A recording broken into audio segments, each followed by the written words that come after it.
hyped showdowns of the year ended in absolute chaos as Ciryl Gane accidentally poked Tom Aspinall in the eye, forcing the fight to a non-contest and leaving the MMA world buzzing. Fans erupted online, with many criticizing Aspinall for not pushing through, questioning the most dangerous man on the planet narrative after all the pre-fight hype. Both Gane and Aspinall looked visibly disappointed after the fight, knowing how much was at stake and how the bout was building into something incredible before it ended abruptly. Aspinall was rushed to the hospital following the incident, and this unfortunate outcome marks just one of the only 2 no contests in UFC title fight history. Ciryl and Tom both expressed interest in a potential rematch down the line to settle the score once and for all. Amid the chaos, Jon Jones couldn't resist chiming in, posting an Instagram story mocking Aspinall moments after the fight, though he quickly deleted it.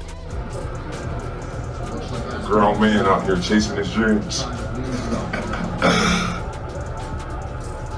The storyline isn't over, as both fighters have expressed that they want to run it back, and with the fight only getting started before the eye poke, fans are already buzzing about the thrilling rounds we didn't get to see. Umar Nurmagomedov just put on a dominant performance over Mario Bautista, who came in on a strong win streak, aside from one scary moment when Bautista landed a huge knee that briefly sat Umar down. It was all Nurmagomedov from start to finish. The Dagestani completely controlled the fight with his signature composure and relentless wrestling. This win reminded everyone why Umar is one of the most complete bantamweights on the planet, and why he deserves to be in the top 5 conversation, if not right on the doorstep of another shot at the title. Merab Dvalishvili, the reigning bantamweight king, has previously said Umar needs a few more wins before earning a rematch. But after a dominant showing like this, that narrative might change fast. Merab is currently preparing for his rematch with Petr Yan in December, a fight that's shaping up to be a big one. Despite Merab dominating Yan the first time, Petr has bounced back with strong performances that made this rematch intriguing. If the machine pulls off another win, it'll mark his 4th title defense in a single year, something truly historic. And if Umar keeps performing like this, the Dvalishvili versus Nurmagomedov rematch might just be next. Here's what Merab thinks of the rematch with Umar. What do you think about Umar Nurmagomedov's rematch? Umar has to fight one more, or maybe 2 more, maybe 3 more. We'll see. And yeah, I'm here, I'm fighting, and whenever UFC will give him title fight, I'm here. Are you interested in this rematch between Merab and Umar? How do you see it playing out? Let us know in the comments below.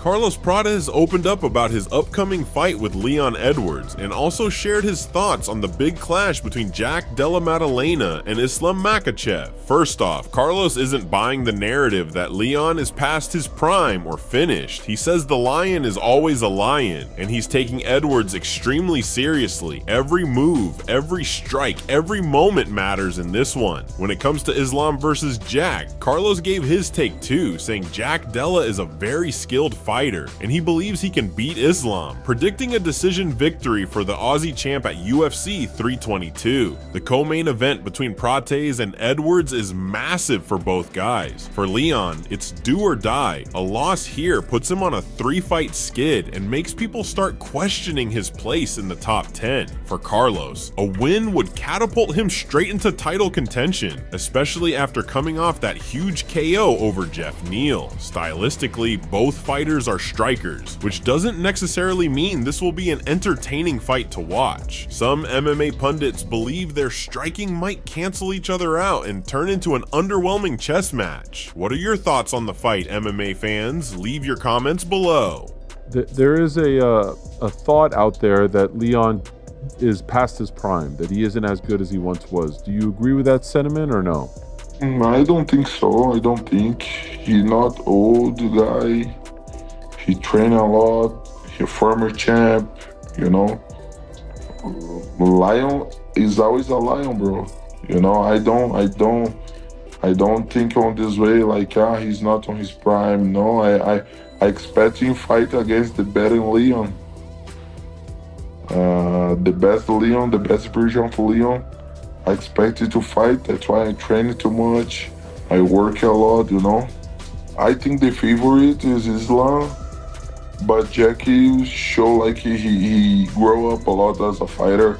Since his top fight now, he was a long time without fight, almost 2 years, and he got really good skills to fight Belal Muhammad, defense takedowns. So I think he's gonna win.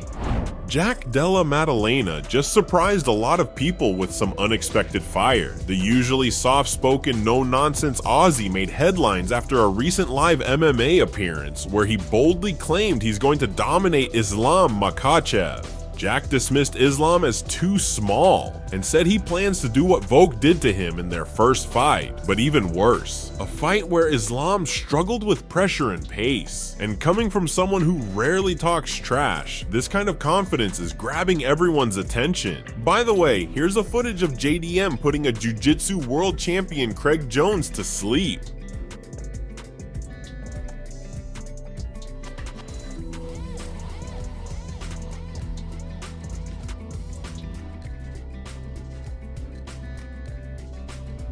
This fight is intriguing for so many reasons. If Jack wins, Islam might have no choice but to go back down to lightweight and face the Matador. If Islam dominates, it could cement his legacy as a rare two-division champ carried by one of the most dominant streaks in lightweight history. While most analysts favor Islam in this one, some fans are giving Jack a real shot. He's riding a massive win streak. His boxing is clean. His takedown defense looked solid against a relentless grappler like Belal Muhammad, and his fight IQ is sharp. But let's be real, Islam is a different beast. Belal may have elite cardio and grit, but he literally trained with Islam and picked up techniques from him. Still, Jack's confidence isn't coming out of nowhere. He's been on a tear, and he's earned this moment. It's a classic striker versus grappler clash with a whole lot of legacy on the line. So what do you think? Who comes out on top? Talk me through about that particular matchup and what you think and how excited you are to prove yourself yet again. Yeah, it's the dream first title defense, pound for pound #1. Get him back for Volk. We saw what Volk did to him. I'm gonna get him. He's too little. I'm gonna get him.